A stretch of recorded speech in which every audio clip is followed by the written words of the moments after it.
T20 world cup 2022 special transmission commentary box और मैं हूं गौहर अशरफ जी। तो T20 वर्ल्ड कप 2022 का रंगारंग मेला जारी है और बहुत ही सनसनीखेज मुकाबले बैक टू बैक देखने को मिल रहे हैं। आज ऑस्ट्रेलिया और आयरलैंड मैदान में उतरे और देखा गया कि ऑस्ट्रेलिया ने किस तरह से मैदान में अपना कमबैक किया है और 42 रन से जो है वो शिकस्त से आयरलैंड को 2-4 किया। और साथ साथ कल के दो अहम मैचेस का भी जिक्र करेंगे, साउथ अफ्रीका इंडिया और पाकिस्तान और नेदरलैंड का। और साथ साथ बात होगी कौमी स्क्वाड की। जी हां, कौमी स्क्वाड की जानिब से कुछ दुआओं की अपील की गई है। साथ बाबर की सपोर्ट में भी कुछ बयानात सामने आए हैं, इसका भी जिक्र करेंगे। और रवि शास्त्री ने किस प्लेयर को लेके कहा है कि उनको जल्दी बुला लिया गया है, इस पर भी बात होगी। शाहीन शाह की भी बात करेंगे। और इस तमाम तर चीज़ों पे बात करने के लिए हमें ज्वाइन किया है मैं क्रिकेट एनालिस्ट वहीद खान साहब ने। वही साहब, सबसे पहले तो वेलकम सर। क्या कहिएगा, आज भी बहुत इंटरेस्टिंग मैच देखने में आया आयरलैंड ऑस्ट्रेलिया, और ऑस्ट्रेलिया बहुत अच्छा खेला है आज। जी बिल्कुल एक्सपेक्टेड था गौर के ऑस्ट्रेलिया जीतेगा और बहुत उनकी शानदार परफॉर्मेंस रही। खास करके बॉलिंग में उन्होंने बहुत अच्छी बॉलिंग की और जो 42 रन के मार्जिन से जो ऑस्ट्रेलिया जीता, इससे हुआ यह है कि ग्रुप ए में अब जो है इंग्लैंड के लिए बड़ी मुश्किलात पैदा होगी, क्योंकि कल इंग्लैंड का एक बहुत अहम मैच है न्यूजीलैंड से, और अब इंग्लैंड को वो मैच हर सूरत में जीतना है। क्योंकि अगर वो मैच इंग्लैंड नहीं जीत पाता है न्यूजीलैंड से, तो फिर इंग्लैंड का सेमीफाइनल तक रसाई बहुत मुश्किल हो जाएगी, क्योंकि अब ऑस्ट्रेलिया की और न्यूजीलैंड की पोजीशन काफी जो है मुस्तकम है इस ग्रुप में। तो आई थिंक कि आज ऑस्ट्रेलिया का मतलब एक बड़े मार्जिन से जीतना बहुत जरूरी था। उन्होंने बिल्कुल प्रेशर बहुत अच्छा लिया, और सबसे अच्छी चीज उनके लिए थी कि उनके कप्तान एरन फिंच ने रन किए, 60 कुछ रन किए उन्होंने, बहुत शानदार उन्होंने बैटिंग की। और उनकी वजह से जो है ऑस्ट्रेलिया ने एक अच्छा टोटल किया। उसके बाद फिर उनका बॉलिंग अटैक तो ऐसी है कि वो आराम से डिफेंड कर सकते हैं। लेकिन मैं ये समझता हूँ अपना वर्क, ये मैच अगर आप देखें तो इसमें दो बेसिकली जो टर्निंग पॉइंट था, वो अगर आप देखें तो एक स्टेज पे जब ऑस्ट्रेलिया बैटिंग कर रहा था, तो 13 ओवर में इनके 94 रन थे, उससे 3 विकेटें गिरी हुई थी। लेकिन 14 ओवर में फिर 16 रन बने डेलेनी की ओवर में, और उसके बाद 15 ओवर में 26 रन बने हैं मार्क एडर जो उनका बॉलर है, पेस बॉलर है, उसके ओवर में, जिसमें उसने 5 वाइड्स कराई। तो 2 ओवर में 42 है और टोटल 94 से एकदम से 138 पे चला गया। वहां से जो है आयरलैंड, मैं समझता हूँ कि मैच से बाहर हो गया, वरना उस वक्त तक आयरलैंड काफी अच्छा फाइट कर रहा था इस मैच में। बिल्कुल, एरन फिंच बहुत ही अच्छा आज फाइट किए और बहुत अच्छा उन्होंने आज खेला। बिल्कुल, ऑस्ट्रेलिया की जानिब से बेहतरीन मैच खेलने को मिला, देखने को मिला शायकीन क्रिकेट को। और ये आपने देखा साथ। भाई साहब, इस पर क्या कहिएगा? बॉलिंग साइड तो ऑस्ट्रेलिया की आज बहुत अच्छी नजर आई। क्या समझते हैं आयरिश टीम की जानिब से कौन सी उनकी वीक साइड थी कि आज फिर उनको शिकस्त से 2-4 होना पड़ा?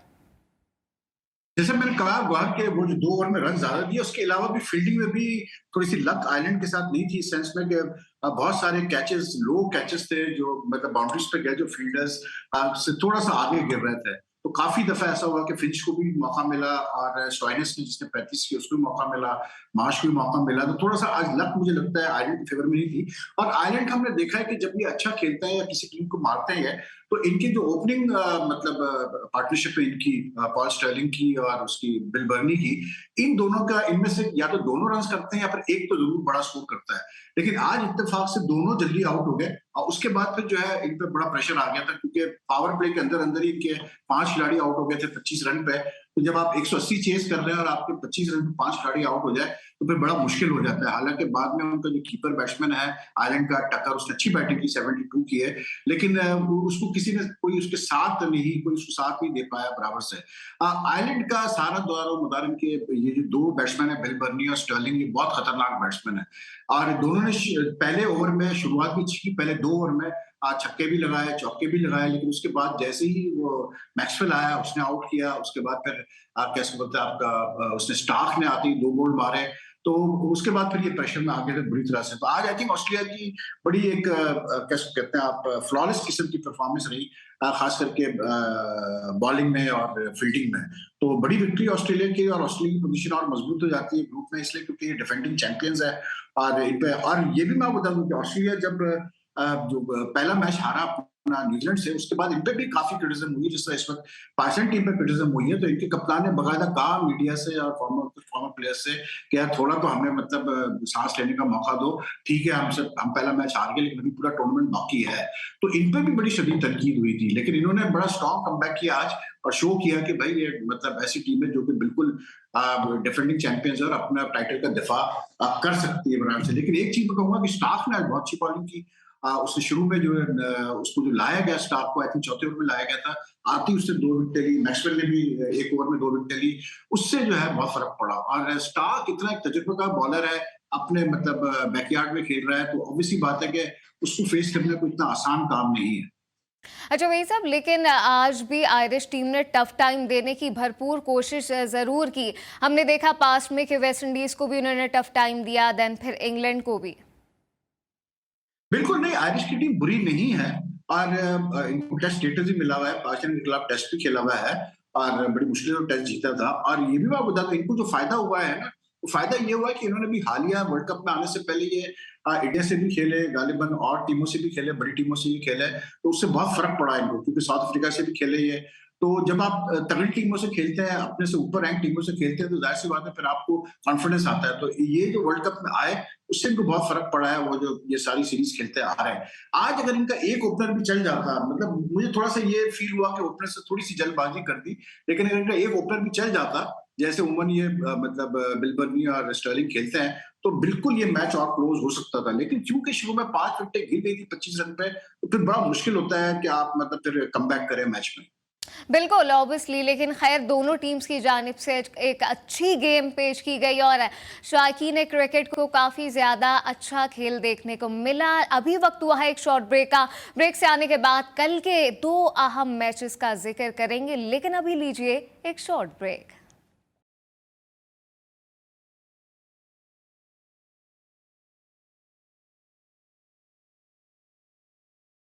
वेलकम बैक जी। तो अब बात होगी कल के 2 अहम मैचेस की। जी हाँ, मैं जिक्र कर रही हूँ साउथ अफ्रीका और इंडिया और पाकिस्तान और नेदरलैंड का। लेकिन सबसे पहले बात करेंगे भारत के टाकरे की।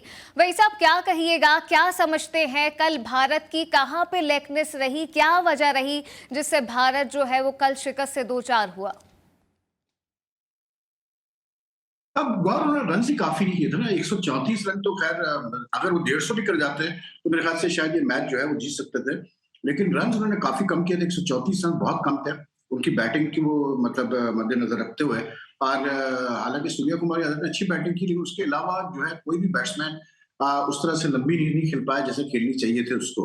तो उसकी वजह से इनको थोड़ा सा प्रॉब्लम आई है कि ये टोटली नहीं कर पाया। उसकी जो ना करने की वजह है, अगर आप देखें कि 3-4 बैट्समैन जो है वो अपना शॉर्ट पिच बॉल को खेलते हुए आउट हुए। तो इस पर्थ पिच पे बाउंस इतना था और पेस इतनी थी कि हमारे जो सब कॉन्टिनेंट से जो बैट्समैन जाते हैं, चाहे पाकिस्तान के हो, चाहे श्रीलंका के हो, चाहे इंडिया के हो, ये एडजस्ट नहीं कर पाते हैं। तो आई थिंक इंडिया के बैट्समैन भी एडजस्ट नहीं कर पाए, जिसकी वजह से जो है इनको शिकस्त का सामना करना पड़ा है। और देखिए, इंडिया के हारने से हुआ ये कि इंडिया के लिए भी जो है अब मुश्किलात हैं, क्योंकि कल अगर ये जीत जाते तो इनके लिए बहुत आसानी हो जाती सेमीफाइनल तक रसाई हासिल करने की, उनके 6 पॉइंट्स हो चुके होते। लेकिन अब इनको भी जो है 2 मैचेस इनके बाकी है, तो इनके लिए मुश्किलात हैं। और मैं ये इस नजरिए से ये बात कर रहा हूँ क्योंकि जैसे मैं देख रहा था कि कल मैच के बाद काफी 1-2 जगह पे यूट्यूब चैनल वगैरह पे ये बातें चल रही थी कि वो इंडिया क्या जानबूझ के हारा, और कुछ लोग तो कहते हैं हाँ जी जानबूझ के हारा। लेकिन लोगों को ये समझना चाहिए कि इंडिया के लिए भी मुश्किल हुई है उनके इस हार से, और उनके लिए भी आगे चल के ये जो हार है, बिल्कुल वही ये साहब, ये इस पे कल भी ये हमारी प्रॉब्लम क्रिएट कर डिस्कशन सकती हुई है। थी और आपने यही कहा था और हम भी यही कह रहे थे कि ये एक सेंसलेस सी बात है कि ये कह दें कि भारत जो बिल्कुल। है वो जानबूझकर हारेगा।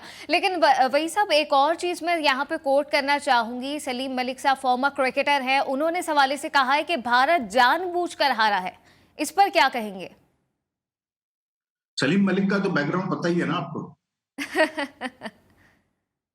तो मैं देखे बात वही, जब वो हर आदमी का अपना ओपिनियन होता है, बहरहाल मैं क्या कह सकता हूँ उसके ऊपर। लेकिन वही मैं बात बार बार मैं अभी यही बात कर रहा था कि भारत को फायदा जीतने में था, हारने में नहीं था। साफ सीधी बात है, क्योंकि भारत के लिए अब देखिए क्रिकेट है, T20 क्रिकेट है, बारिश हो जाए, कोई मसला हो जाए, तो आप कुछ कह नहीं सकते। तो हर टीम चाहती है कि वो मतलब अपने पहले 3 मैचेस में इस पोजीशन में आ जाए कि वो सेमीफाइनल के लिए मतलब रसाई हासिल कर ले।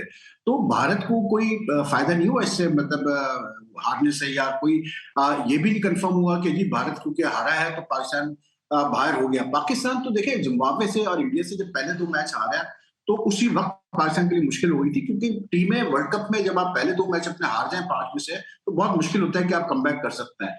तो आई थिंक बड़ी मतलब जो भी ये बात कर रहा है, बहरहाल उसके अपनी ओपिनियन में क्या कह सकता हूँ, चाहे वो सलीम मलिक हो चाहे कोई भी फॉर्मर प्लेयर हो, उनका अपना ओपिनियन है। मैं उस पर मेरा अपना ओपिनियन ये बड़ा स्ट्रेट फॉरवर्ड है कि मैं समझता हूँ साउथ अफ्रीका बहुत अच्छा खेली, मिलर ने बहुत अच्छी बैटिंग की, मार्कम ने बहुत अच्छी बैटिंग की, सबसे बढ़िया नहीं साउथ अफ्रीका के बॉलर्स ने बहुत अच्छी बैटिंग की। और मैं आपको चले इंटरेस्टिंग बात, क्योंकि साउथ अफ्रीका की बात हो रही है, तो मैं ये भी बात यहाँ करूंगा घर के। मैं देख रहा था कल से जब साउथ अफ्रीका जीता, उसके बाद से काफी ये बातें चल रही हैं कि जी कैलकुलेशंस किए जा रहे हैं कि पाकिस्तान कैसे सेमीफाइनल में पहुंच सकता है, और पाकिस्तान ये वो उससे हारेगा तो फिर पाकिस्तान पहुंच जाएगा, बिल्कुल, उससे हारेगा। एक वो बात वाली ये है कि सबसे सिचुएशन पहली बनी हुई चीज तो है ये वही है। साहब। पाकिस्तानी कौम जो है ना, वो एक बेगानी शादी में कहा जाता है ना कि एक अब्दुल्ला दीवाना, या तो हम बन गए या फिर बना दिया गया है। नहीं, मेन चीज तो ये है कि वो चले दूसरे मैच को छोड़े, लेकिन पहली बात तो ये कि पाकिस्तान साउथ अफ्रीका से जीतेगा। जो जिस वक्त जिस तरह अगर साउथ अफ्रीका की टीम इंडिया को हरा सकती है, तो क्या वो हमें नहीं हरा सकती? हमारी जो फॉर्म है, बैटिंग का जो हमारा सिलसिला चल रहा है, जो मुश्किलात है, क्या मतलब इतना आसान होगा साउथ अफ्रीका से जीतना, जो हमने अज्यूम कर लिया कि आज हम साउथ अफ्रीका से भी जीत लेंगे और बांग्लादेश से भी जीत लेंगे? तो ये बातें कबल वक्त है। और देखिए सिडनी जहां पर ये मैच होना है जुमेरात को, पाकिस्तान साउथ अफ्रीका का, ये पिच भी कोई आसान पिच नहीं है। यहाँ पर भी जो है बिल्कुल। जो मैचेस पिछले इस वर्ल्ड कप में हुए हैं, एक मैच में न्यूजीलैंड के ट्रेंट बोल्ट ने 4 विकेटें ली, एक मैच में साउथ अफ्रीका के कैसे बोलते हैं जो इनका फास्ट बॉलर है नौजी, उसने 4 विकेटें ली।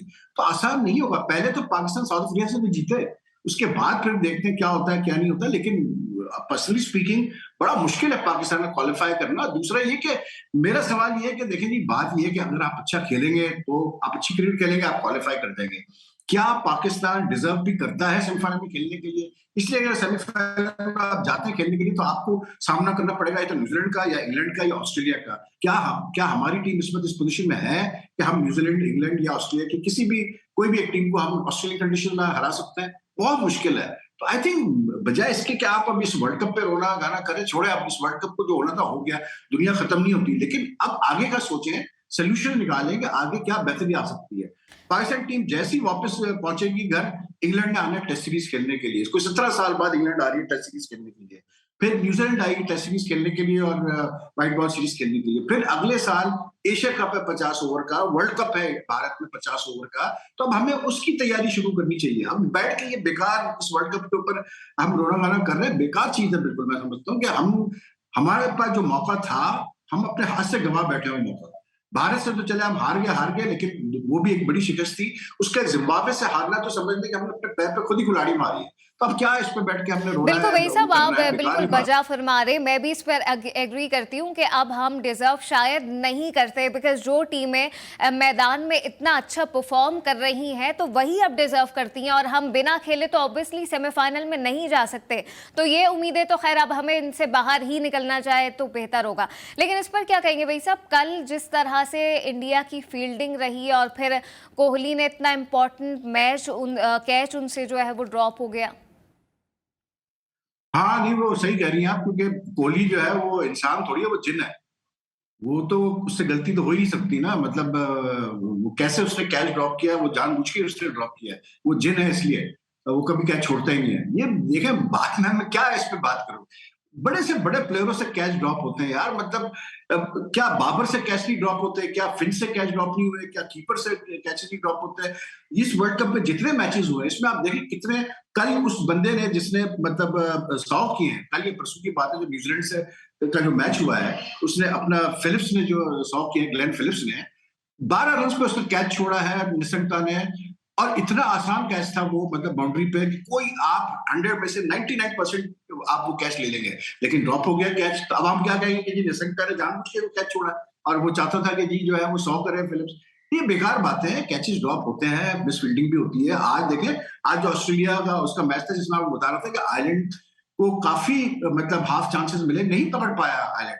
क्योंकि किस्मत की बात है भाई, आज नहीं था उनके उसमें तो नहीं हुआ, तो ये बेकार बात है। मैं समझता हूँ इस किस्म के ध्यान भी नहीं देना चाहिए हमें। और मैं वही बार बार कह रहा हूँ घर के आगे की सोचें। ये बाबर की कप्तानी में बहुत बातें हो रही हैं, मैं देख रहा हूँ कि बयानात आ रहे हैं यूनुस खान का भी, कामरान अकमल का, इंतखाब आलम का, बहुत सारे लोगों ने कहा कि इनको कप्तानी नहीं आती, हटाए उनको कप्तानी से, यूं करके।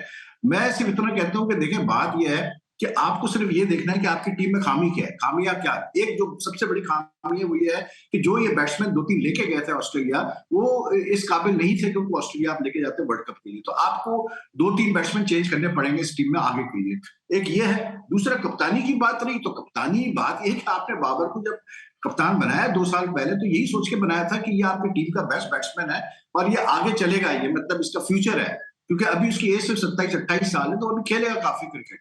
तो क्या एक वर्ल्ड कप बुरा अगर जाता है तो हम क्या पूरा अपना प्लानिंग चेंज कर देंगे उसकी वजह से?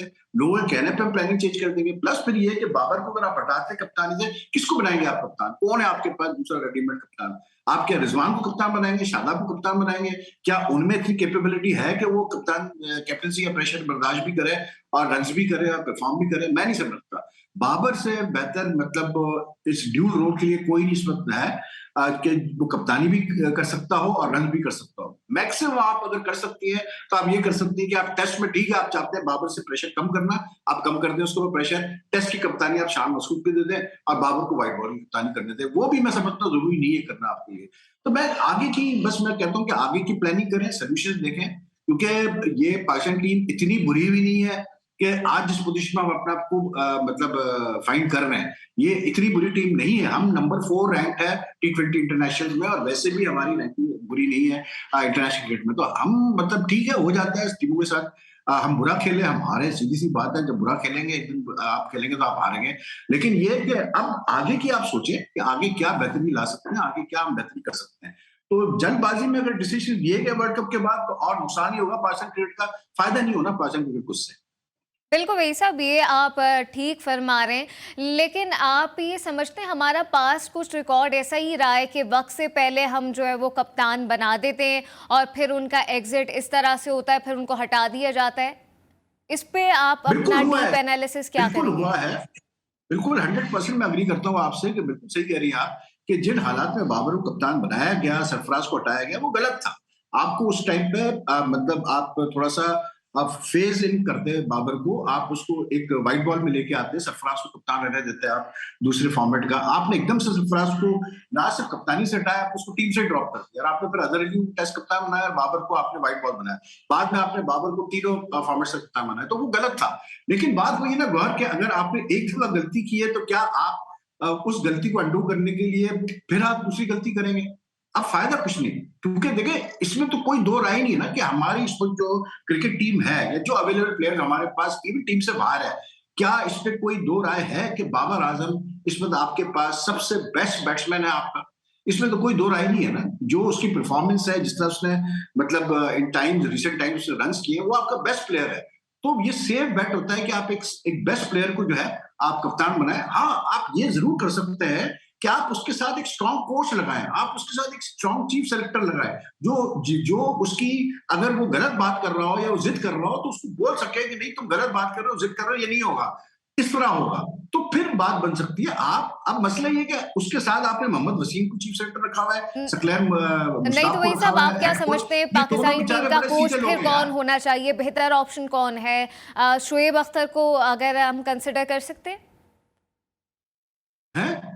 मतलब क्या बस चाह रही हैं आप? क्रिकेट पूरा ही गड़े है। नहीं वही साहब, मैं ये कह रही हूँ कि क्या कह रही अगर हैं आप समझते अरे हैं, आप कह देखें, रहे हैं कि एक सीधा स्ट्रॉन्ग सीधा कोच होना चाहिए, तो देखिए, आप कोई आपका ऐसा क्रिकेटर नहीं है, मैं आपको साफ सीधी बात कर रहा हूँ, इस वक्त सही कोई आपका ऐसा क्रिकेटर नहीं है जो कि मतलब कोचिंग कोई आसान काम नहीं होता, और कोई ऐसा क्रिकेटर नहीं है जो मैं क्लियर बात कर रहा हूँ, बिल्कुल किसी को अच्छा सही लगे है बुरा वही लगे। साहब, इसका मतलब मैं समझता आपकी हूँ बेस्ट बातों से फिर सोल्यूशन ये है कि यही आप तासुर फॉरेन मिल कोच रहा है लें। कि फिर अगर कोई गैर मुल्की कोच हो तो वो बेहतर अंदाज जी में जो है। बिल्कुल, बिल्कुल फॉरेन कोच लेके आए, गैर मुल्की कोच लेके आए, ओके। कि वही सोल्यूशन है आपके पास और कोई सोल्यूशन नहीं है। गैर फॉरेन कोच में ये फायदा होता है कि फॉरेन कोच जो है ना, वो थोड़ा सा बोलता भी है और वो थोड़ा सा उसके सामने हमारे लड़के भी जरा कंट्रोल में रहते हैं। ये अभी जो कुछ भी हुआ है टीम में, देखिए ये जो नुकसान हुआ है, टीम का नुकसान हुआ है ना, इसकी वजह ये थी कि हम सिर्फ बाबर को क्यों कसूरवार ठहरा रहे हैं।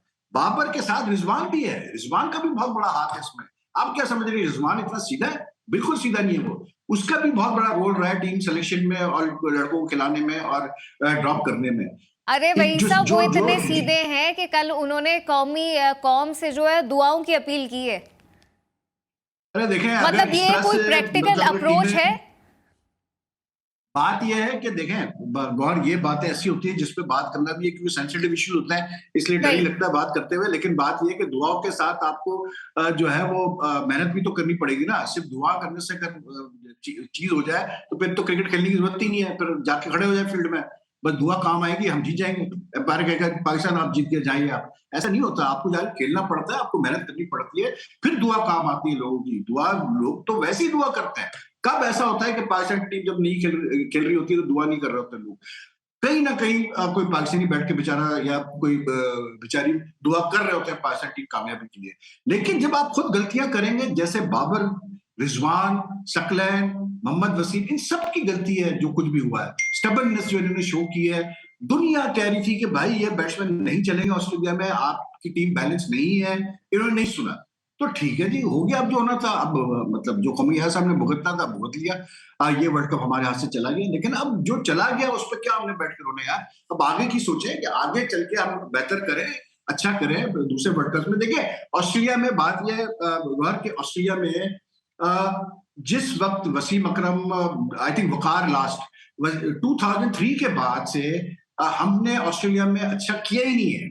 मतलब अब जो है तकरीबन कोई 19 साल हो गए आगे इस बात को। 19 साल में हमने ऑस्ट्रेलिया में कुछ भी नहीं किया है, हम जीत ही नहीं पाए ऑस्ट्रेलिया में। टेस्ट में हम मुसलसल मार खाते रहे ऑस्ट्रेलिया में, मतलब ड्रॉ तक हम नहीं कर पा रहे टेस्ट, हम टेस्ट हारते ही जा रहे हैं। फिर व्हाइट बॉल में भी हमारा यही हाल रहा है। आप सोचें कि जो नेदरलैंड से हम जीते हैं, ये हमारी पहली T20 विक्ट्री थी, मतलब कैसे बोलते हैं ऑस्ट्रेलिया में। तो इससे आप अंदाजा कर लें। तो आई थिंक ऑस्ट्रेलिया में हमने ट्रेडिशनली किया ही नहीं है हिस्टोरिकली अच्छा। तो हम क्यों एक्सपेक्ट कर रहे थे कि हम ऑस्ट्रेलिया में जाके ये टीम जो है कोई बहुत बड़ा कमाल कर देगी? हमारी एक्सपेक्टेशन गलत थी, लेकिन ठीक है, अब जो होना था हो गया, अब आगे की अच्छा सोचें। भाई साहब, जो इसलिए होना क्योंकि था आप वो तो बैठ हो के, गया, लेकिन अभी आप देखिए मैं एक बात एक इंटरनेशनल बताऊं, कोच की भी जो जो बात कर रहे साबिक थे क्रिकेटर्स होते तो हैं ना, देखिए जो साबिक क्रिकेटर होते हैं ना, मैं साफ सीधी बात करूंगा, जो साबिक क्रिकेटर होते हैं ना, इनके बहुत सारों के अपने पर्सनल इश्यूज होते हैं। इनके खुद ओके। कुछ के दिल दुखे में होते हैं, कुछ के साथ गलत किया होता है क्रिकेट बोर्ड ने, या बाबर ने कुछ के साथ ज्यादती की, तो इनकी अपने जाहिर सी बात है, फिर वो जाती चीजें आ जाती हैं। तो ये तो इनका काम है बोलना, ये बोलेंगे ठीक है, लेकिन ये काम अब क्रिकेट बोर्ड का है सोचना कि हमने करना क्या है और किस तरह से करना है कि ये टीम जो है बेहतरी की तरफ जाए। इसलिए क्योंकि आपके टाइम नहीं है। आप ये देखें कि आप मतलब अब क्रिकेट इतनी हो रही है कि अभी जैसे ही ये वर्ल्ड कप खत्म होता है, वेस्ट इंडीज 2 टेस्ट खेल रही हुई है ऑस्ट्रेलिया में, जो इंडिया की टीम है वो न्यूजीलैंड चली जाएगी व्हाइट बॉल सीरीज खेलने के लिए, पाकिस्तान सीधे इंग्लैंड के खिलाफ टेस्ट सीरीज में जाएगा। तो आपके पास अब टाइम नहीं है कि आप बैठ के ज्यादा सोचें और ज्यादा प्लानिंग करें। अब आपने जो करना है, आपको इमीडिएटली डिसीजन लेने पड़ेंगे कि हमने ये करना है, ये करना है, ये करना है, अच्छा भाई क्योंकि साहब, ठीक है, अब टाइम इमीडिएटली बर्बाद करके आपको फायदा कुछ डिसीजन नहीं। भी लेने पड़ेंगे और अब बाबर को और रियलाइज करने की भी ज़रूरत है कि वो कहाँ पे लेकनेस कर रहे हैं और कहाँ पे उनको ज़रूरत है अब चीज़ों को बेहतर करने की। ये तो तमाम चीज़ें हो गई, लेकिन अब जो एक वर्ल्ड कप है जो भारत में जाकर खेलना है, जो कि अभी भी एक कंट्रोवर्सी का शिकार है कि जी जाना है या नहीं, वो तो खैर एक अलग इशू है। लेकिन आप समझते हैं फिर आप बाबर को ही कंटिन्यू हम करें फिर एज कैप्टन बिल्कुल करना अगेन? पड़ेगा। देखिए मैं कह रहा हूँ ना, आपका सोल्यूशन यही है कि आप मैक्सिमम आप ये कर सकते हैं कि आप टेस्ट में आप शाम को कप्तान कर दें, बाबर को टेस्ट कप्तानी से रिलीव कर दें और व्हाइट बॉल पे फोकस करने दें। इससे आप नहीं कर सही। सकते कुछ भी गौर, क्योंकि आपको ऑप्शन है ही नहीं हमारे पास। आप क्या एक्सपेक्ट कर रहे हैं? शादाब कप्तानी करेगा? नहीं कर पाएगा। ये जो प्रेशर होता है इंटरनेशनल क्रिकेट का, ये बाबर जैसा मंजावा प्लेयर ही हैंडल कर सकता है। भाई ये ठीक है, बाबर से गलतियां हुई, हम भी मानते हैं, लेकिन फिर बाबर ने कुछ ठीक किया, जब भी तो आप जीतते भी तो आ रहे थे ना। ऐसा तो नहीं है कि हम कोई मुसलसल हारे। या बांग्लादेश जैसे है, बांग्लादेश ने 21 में से कोई 14 मैच हारे हैं, तो पाकिस्तान का ये हाल तो नहीं है। पाकिस्तान ने तो बहुत बेहतर परफॉर्मेंस दी है, तो बाबर ने कुछ ठीक ही किया होगा। लेकिन ये चीज मैं जरूर कहूंगा, देखें गौर, मतलब हमारे दोस्त भी हैं, सब कुछ है क्रिकेट में, बोर्ड में, उनको बुरा भी लगेगा मेरी बात, लेकिन मैं समझता हूँ कि ये जो टीम की एक जो डाउनस्लाइड हुआ है, उसमें पीसीबी का भी बहुत बड़ा हाथ है। वो इस तरह से कि इतना ज्यादा इन लड़कों को सोशल मीडिया की तरफ इन्वॉल्व कर दिया गया है, इन चीजों में इन्वॉल्व कर दिया गया है, कि मैं समझता हूँ कि ये चीजें मैटर नहीं करती। प्लेयर्स का काम है क्रिकेट पे फोकस करना, अच्छी क्रिकेट खेलना। अब आप इससे अंदाजा करें कि बाबर आजम मतलब कप्तान है पाकिस्तान टीम के, उनके वालिद साहब तक जो है वो इंस्टाग्राम पे पोस्ट डाल रहे होते हैं अपने बेटे को लेकर और पाकिस्तान क्रिकेट को लेकर। भाई आपका क्या काम है यार? आपका बेटा कप्तान है ना, बहुत इज्जत की बात है पाकिस्तान के लिए, और पाकिस्तान बाबर के लिए बहुत इज्जत की बात है, और एज अ वालिद बहुत प्राउड उनको फील करना चाहिए। लेकिन यार मैंने तो कभी जिंदगी में नहीं देखा कि किसी प्लेयर के वालिद ने जो है इस तरह से मतलब वो इंटरफेयर करता हो कि अगर पाकिस्तान कोई मैच हार रहा हो तो उसमें भी वो पोस्ट कर देंगे, पाकिस्तान कोई मैच जीतेगा तो उसमें भी वो पोस्ट कर देंगे। ये चीजें गलत है। ये सोशल मीडिया को मतलब एक सर्कस ना बनाओ भाई। टीम टीम है, टीम को फोकस करने दो। मतलब देखें, आप जितनी भी टीमें हैं जो अच्छी टीम है, ऑस्ट्रेलिया ले लें, न्यूजीलैंड ले लें, इंग्लैंड ले लें, जितनी टीमें बड़ी तगड़ी टीम है, मुझे बता दें, ये जाके आप पूरा होमवर्क अपना कर लें, पूरा रिसर्च कर लें। अब मुझे बता दें इनमें से कोई टीम इतना सोशल मीडिया में इन्वॉल्व होती है या इतना उनका क्रिकेट बोर्ड सोशल मीडिया को इस्तेमाल करते हैं जितना पाकिस्तान क्रिकेट बोर्ड करता है? आप जाके चेक करके मुझे बता दें। नहीं है ऐसा, कहीं भी नहीं है ऐसा। बिल्कुल ऐसे ही है। हमारे यहाँ तो एक ट्रेवल डायरीज के तौर पर क्रिकेटर भी फॉलो कर रहे होते हैं सोशल मीडिया को इतना ज्यादा, जबकि उनको पता है वो किसी टूर पे नहीं गए हुए, आप अपने पाकिस्तान को रिप्रेजेंट करने गए हुए एक मुल्क में। अब देखें ना, आप जिम्बाब्वे से जब हम हारे मैच, उसके बाद बिल्कुल ना कोई पोस्ट आई क्रिकेट बोर्ड की, ना किसी प्लेयर की पोस्ट आई, सब खामोश बैठा है। रमीज राजा भी खामोश, सब खामोश, ठीक है, चुप लग गई सबको। जैसे आप नीदरलैंड से जीते, वीडियो रिलीज कर दी उसकी मोहम्मद रिजवान की कि जी क्यों हम जीते मैच मतलब नीदरलैंड से। यार ये क्या है भाई? आप नीदरलैंड से मैच जीते हो, आपका काम है जीतना। आपको कोई एहसान थोड़ी कर रहे हो आप मतलब अपने मुल्क के ऊपर मैच जीत के। आपको पैसे इस बात के मिलते हैं यार। आपको मतलब जो सर पे बिठाते हैं लोग, किस लिए बिठाते हैं? हम ये चीज बिल्कुल समझते हैं कि इंसान हर वक्त परफेक्ट नहीं हो सकता और हर वक्त वो कामयाब नहीं हो सकता। बिल्कुल ऐसे ही, उससे गलतियां भी होंगी, वो मैचेस भी हारेगा, सब कुछ होगा, हम सब ये चीजें समझते हैं। लेकिन जब आप ये सोशल मीडिया में इस तरह से हर चीज को लेके आएंगे ना, तो फिर जो है आपको उसी तरह पर हंटर भाई साहब पड़ेंगे। आप सही कह रहे हैं, आप सही कह रहे हैं। ये एक मेच्योरिटी लेवल आपका नहीं होता कि फिर आप इस तरह से बिहेव करें। खैर एनीवेज, लेकिन भाई साहब इस पर क्या कहिएगा? थोड़ा सा शाहीन का भी मैं जिक्र करना चाह रही हूँ। शाहीन, आप समझते हैं शाहीन को बहुत जल्दी वापस ले आया गया है? उनका रिहैब जो है वो बहुत जल्दी तमाम चीज़ें हुई और अब वो इस तरह से परफॉर्म कर रहे हैं कि उनकी परफॉर्मेंस पे बात हो रही है, और रवि शास्त्री ने इस हवाले से कहा है कि वो बहुत जल्दी उनको बुला लिया गया। इस पर क्या कहेंगे? देखिए बात ये गौर के कल जो वो मैच खेले, कल कुछ बेहतर लगे मुझे। मतलब उनकी बॉलिंग में थोड़ा सा रिदम नजर आया, लेकिन इसमें कोई दो राय नहीं कि अगर वर्ल्ड कप नहीं होता तो शायद शाहीन थोड़ा सा और रेस्ट दिया जाता शाहीन को तो बेहतर होता। जल्दबाजी तो की गई है, और बल्कि शाहीन का पूरा केस ही जो है बड़े अजीब तरीके से हैंडल किया गया, जैसा बार बार इस शो पे भी मैं कहता रहा हूँ कि इतना टाइम मुझे समझ में नहीं आ रहा। शाहीन का अपना एक बयान आया है जिसमें उसने कहा है कि अल्लाह ताला किसी को भी ऐसी इंजरी ना दे जो कि मुझे जिस चीज से गुजरना पड़ा है। तो उसका मतलब यह है कि बड़ी सीरियस इंजरी थी इसको। तो अब वो कितना फिट है, अल्लाह करे वो फिट हो, बस मैच फिटनेस का मसला हो, कल कुछ बेहतर लगा हो बॉलिंग करते हुए। लेकिन जो शास्त्री ने बात की है, मैं समझता हूं कि बिल्कुल अगर शाहीन अभी भी फील करता है कि वो कंफर्टेबल नहीं है, या डॉक्टर्स फील करते हैं कि इसको थोड़ा टाइम की जरूरत है, तो बिल्कुल आप उसको ब्रेक दें, कोई ऐसा मसला नहीं है, क्योंकि ये आपका फ्यूचर एसेट है। आज अगर 6 महीने ये रेस्ट ले लेगा तो ये फिर 6 साल खेल सकेगा। लेकिन अगर आज इसको जल्दबाजी इसने करके मतलब जल्दी खेलने की कोशिश की, तो फिर इसके 6 साल का कैरियर जो है वो शायद 1 साल का रह जाए। तो इसलिए जो शास्त्री बात कर रहा है, मुझे लग रहा है बिल्कुल ठीक बात कर रहा है वो। अगर जरूरत है तो बिल्कुल शाहीन को ब्रेक लेना चाहिए, और लंबा ब्रेक लेना चाहिए, 6 महीने का ब्रेक ले, कोई मसला नहीं है। अच्छा वही साहब, मोहम्मद रशीद साहब की जानिब से भी तो कोई एक प्रॉपर रिपोर्ट नहीं सामने आई ना अभी तक फखर और शाहीन को लेके। वो लगता है सिर्फ लंदन घूमकर ही वापस आ गए। देखिए फखर भी कल गौर जब वो रन लेते हुए गिरा है तो वो काफी मतलब पेन में था, वो काफी तकलीफ में था वो जब वो रन लेते हुए गिरा है, अपनी नी पे उसके जोर आया, उसको तकलीफ में था वो। तो ये अब वर्ल्ड कप की वजह से मुझे लग रहा है जल्दबाजी तो की गई है, कुछ किया गया है कि जल्दी करो। लेकिन बात वो ये कि आप अगर आप एक ऐसे प्लेयर को खिलाएंगे जो कि एक बड़ी इंजरी से वापस आ रहा हो, खास करके फास्ट बॉलर को, तो यार मतलब देखिए एक आम इंसान जो होता है ना, कि अगर मुझे कहीं पर चोट लग जाए किसी जगह पे, कोई सीरियस मुझे इंजरी हो जाए इंटरनल या एक्सटर्नल, तो जब वो सही भी हो जाए तो मुझे कम से कम थोड़ा टाइम लगता है उस जिस्म के हिस्से को इस्तेमाल करते हुए, क्योंकि एक डर रहता है कि यार फिर से वो इंजरी ना हो जाए, फिर से खून ना निकलना शुरू हो जाए, फिर से कोई अंदर से हड्डी ना टूट जाए। ये सारी चीजें बैक ऑफ द माइंड एक स्पोर्ट्समैन की होती है। तो आई थिंक शाहीन का भी वही केस है, फखर का भी वही केस है। देखिए, मैं ये समझता हूँ गौहर की इस पाकिस्तान टीम को मैं क्लियर बात कर रहा हूँ। बाबर का मैं नहीं कहता इसलिए क्योंकि बाबर अभी आपके पास कोई और ऑप्शन है नहीं। साफ-सीधी बात मैं कर रहा हूँ, वहाँ से वहाँ टेस्ट की जो मैं बात कर रहा हूँ कि आप शान को बना सकते हैं। उसके अलावा भाई मैं समझता हूँ कि आप एक कोचिंग स्टाफ अच्छा लगाएँ इस टीम के साथ, ठीक है? एक अच्छा फॉरेन कोच लेके आएँ। यही टीम आपको वर्ल्ड कप भी जीत के दिखा देगी अगर अच्छा कोच होगा, फॉरेन कोच होगा। जो बिल्कुल, गलत चीज़ें ऑब्वियसली हुई है, अब जो आपके रमीज़ थिंक राजा ने टैंक्स हैं उनको सोचना पड़ेगा कि लास्ट मोमेंट पे वही साहब आप कुछ ऐड करना चाह रहे हैं? मैं बस ये कह रहा था जी, जी, कंटिन्यू सर। गौहर कि कभी-कभार पाकिस्तान क्रिकेट में ना रमीज ने गलत नहीं किया जो उसने पूरा अथॉरिटी दी बाबर को, लेकिन कभी-कभार ऐसा होता है पाकिस्तान क्रिकेट में हमारे मतलब माहौल में सोसाइटी में कि ज्यादा पावर भी देना किसी को कप्तान वगैरह को वो आपके गले में आ जाता है। तो शायद इस दफा ऐसा ही हुआ है कि बाबर को इतनी अथॉरिटी मिल गई कि उसने शायद उस अथॉरिटी को मिसयूज भी किया है। तो अब ऐसा नहीं होना चाहिए। अब अगर आप वो कप्तान रहता भी है तो उसमें बिल्कुल एक चेक एंड बैलेंस होना चाहिए कि भाई क्यों आप कर रहे हैं, कैसे कर रहे हैं। देखिए, बात मैं बड़ी क्लियर कर रहा हूँ। मैं एक मिसाल छोटी सी आपको देता हूँ शान मसूद वाली, सही। फ़हीम अशरफ वाली। फ़हीम अशरफ एक अच्छा ऑलराउंडर था आपका, उसको आपने टेस्ट तक खिला दिया, उसके बाद जिस तरह से उसको साइडलाइन किया गया, ये जवाब बनता है सकलैन मुश्ताक की तरफ से, मोहम्मद वसीम की तरफ से और बाबर की तरफ से कि भाई क्यों आपने उसको नहीं अपने साथ रखा और उसको वर्ल्ड कप के लिए तैयार किया। सिमिलरली शान मसूद इतने रन्स कर रहा था पिछले 1 डेढ़ साल में, क्यों उसको इतना लेट टीम में वापस लाया गया? तो ये इनको जवाब देने पड़ेंगे इन चीजों के। अब हुआ ये कि अब क्योंकि मतलब फंस गए हैं वर्ल्ड कप में, तो अब जाहिर सी बात है आपको सवालात भी होंगे, जवाबात भी होंगे।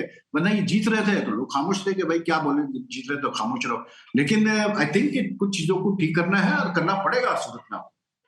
बिल्कुल, अब आपको चीज़ें फेस भी करना होंगी, अब आपको जवाब भी देना होंगे बिकॉज़ आगे अब क्रिकेट यहीं पे ख़त्म नहीं हुई है। वर्ल्ड कप ख़त्म हो जाएगा लेकिन आगे और भी बहुत सी इंपॉर्टेंट चीज़ें हैं जो कि खेलनी है। खैर एनीवेज़ अभी टाइम ख़त्म हो गया है, कल इसी वक्त मुलाकात होगी। मुझे और वहीद खान को दीजिए इजाज़त और आप देखते रहिए GTV।